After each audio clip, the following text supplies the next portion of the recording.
हम सब हनुमान हैं। हनुमान की कहानियाँ आपने सुनी होंगी सबने कि कैसे उनके पास असीम शक्तियाँ थीं। वो अष्ट सिद्धि और 9 निधियों के दाता हैं। हम भी हनुमान की तरह हैं। हनुमान जब बचपन में थे तो उनके पास भी असीम शक्तियाँ थी, उड़ने की पावर, उनमें बहुत बहुत पराक्रम था और उनमें अनेक अनेक शक्तियाँ थी। पर उनकी गलतियों की वजह से, उनके अहंकार की वजह से उनकी सारी शक्तियाँ उनसे दूर चले गईं। उनको श्राप मिला कि वे अपनी सारी ताकत सब कुछ भूल जाएंगे। ऐसे ही हम भी जब जन्म लेते हैं एक बच्चे के रूप में, हमारे पास भी सारी असीम शक्तियाँ होती हैं, सारी खुशी होती है, सारा आनंद होता है, सारा प्रेम होता है। पर हम समय के साथ साथ हमारे परिवार, हमारे समाज, सबके द्वारा दी गई शिक्षाओं के द्वारा हम अपनी शक्तियों को भूल जाते हैं। हम अपने अंदर के उस प्रेम को भूल जाते हैं और भूल जाते हैं कि हम कौन हैं, हम रियल में कौन हैं, और भटकते रहते हैं ज़िंदगी भर एक जगह से दूसरी जगह किसी चीज़ को पाने की आशा में, यहाँ से वहाँ, यहाँ से वहाँ, यहाँ से वहाँ, और वो कभी मिलता नहीं जिसकी हमको तलाश है। पर जैसे हनुमान जी को उनके गुरु ने याद दिलाया कि वो कौन हैं, वैसे ही हमको जीवन में एक ज़रूरत होती है एक गुरु की। वो गुरु ज़रूरी नहीं है कि बाहर हो, वो गुरु प्रकृति हो सकती है, वो गुरु एक बच्चा हो सकता है, वो गुरु एक माँ हो सकती है, तो कोई भी गुरु हो सकता है।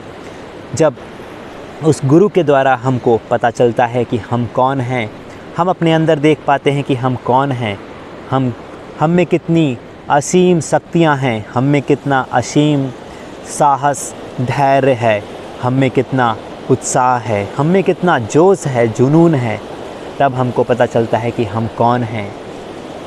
तो अपने भीतर झांकिए, अपने भीतर देखिए, अपने अंदर के हनुमान को जगाइए, अपने अंदर की शक्तियों को जगाइए, अपने अंदर की ये जो खुशी है, ये जो आनंद है, ये प्रेम है, इसको जगाइए। और इसको जगाने का मार्ग है ध्यान का, इसको जगाने का मार्ग है प्रेम का, इसको जगाने का मार्ग है योग का, तंत्र का। अलग अलग मार्गों से लोग पहुँचे हैं इस असीम शक्ति, इस असीम ऊर्जा के उस छोर तक जहाँ से ये सब कुछ आता है।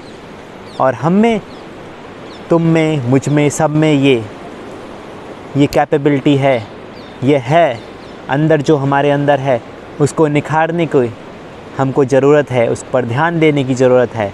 हमारा सारा का सारा ध्यान बाहर जाता है, बाहर जाता है, बाहर जाता है, तरह तरह की चीज़ों में, कभी नए नए त्योहारों में। पर हमको अपना ध्यान कुछ क्षणों के लिए अपने भीतर लेकर आना है, अपनी गहराइयों में देखना है, झांकना है अपने आप को और पता करना है कि हम कौन हैं, हम कौन हैं। अपने आप से ये प्रश्न करना है कि हम कौन हैं, कि मेरा अस्तित्व क्या है, मैं कौन हूँ, मेरे अंदर क्या ऊर्जा है, मेरे अंदर क्या शक्ति है। इन सब चीज़ों का पता करना है। और जब आप अपने आप को देखेंगे, अपने आप को जानेंगे, तो आप उस परमात्मा को से कनेक्ट हो जाएंगे। उसे परमात्मा बोलो या उसे नेचर बोलो, उसे कुछ भी नाम दो, उसे कुछ भी नाम दे सकते हैं हम, पर हम उससे कनेक्ट हो जाएंगे, उसके साथ एक हो जाएंगे और वहाँ पर कोई रुकावट नहीं होगी, वहाँ पर कोई भी परेशानी नहीं होगी, वहाँ पर कोई तनाव नहीं होगा, वहाँ पर कोई चिंता नहीं होगी। जब हम उस परमात्मा से, उस अंदर के परमात्मा से और बाहर के परमात्मा से मिल पाएंगे। तो यही मेरा संदेश था आज इस वीडियो में, और कि आप भी अपने अंदर की शक्तियों को पहचानें, अपने अंदर के हनुमान को जगाएं, और फिर सब कुछ आपको मिल जाएगा। सब कुछ यहीं पर है, कहीं जाने की ज़रूरत नहीं है, कहीं भटकने की ज़रूरत नहीं है, कहीं जाने की ज़रूरत नहीं है। बस जाना है तो अपने भीतर जाना है, अपने गहराइयों में जाना है, और वहाँ पर आपको सब कुछ मिलेगा, सब कुछ मिलेगा। धन्यवाद, आपका बहुत बहुत प्रेम, आपका बहुत बहुत आभार, धन्यवाद।